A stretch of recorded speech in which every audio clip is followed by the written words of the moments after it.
The morning sun rose as Santiago's small skiff sailed steadily toward the shore.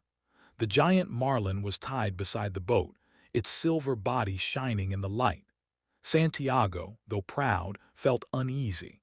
The sea was never generous without asking for something in return. He knew the scent of blood would call predators. And then he saw it, a dark shadow moving swiftly beneath the surface. A shark. It was a mako shark, fast and strong, following the marlin's trail of blood. Santiago's heart tightened. "So it begins," he muttered. He took up his harpoon, though his hands were raw and shaking. The shark came closer, its sharp teeth glinting as it attacked the marlin's side. With all the strength left in him, Santiago drove the harpoon down into the shark's head. The iron struck deep, and the shark thrashed violently, turning the sea red. Finally, it sank dead into the depths. But the victory was bitter. The marlin had lost a great piece of flesh, and blood flowed freely from its wound. Santiago looked at his catch with sorrow. "They will come now, one after another," he said. He was right. Before long, more shadows appeared. A pair of Galano's shovel-nosed sharks rose from the deep. They were slower but insistent. They bit at the marlin, tearing away its flesh. Santiago fought with his harpoon until it broke off in a shark's body. Now he tied his knife to an oar and used it as a spear. He stabbed and slashed, killing one shark and driving the other away. But each battle cost him strength, and the marlin's body grew smaller, its beauty ruined. As the hours passed, more sharks came. The smell of blood had spread far through the sea.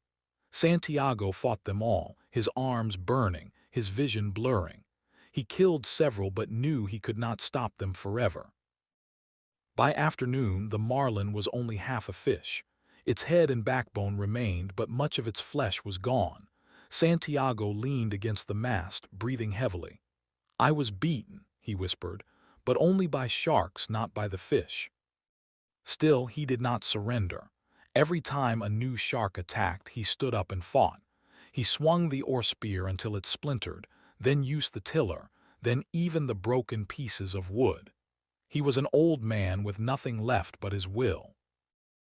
Night fell again, and Santiago was exhausted beyond words. The marlin was now only a skeleton, stripped of nearly all its meat.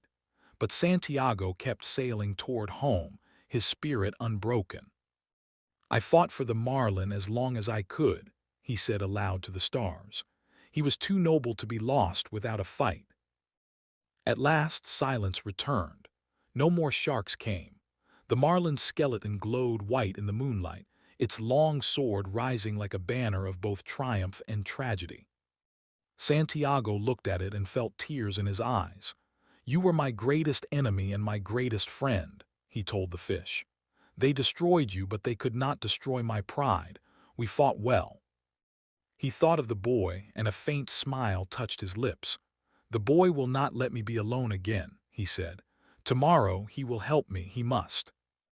Santiago steered the little skiff through the dark waters, his body broken but his spirit still alive. He had lost his catch, but he had not lost his dignity. The sea was quiet again, carrying the old man and the skeleton of the marlin slowly toward the shore.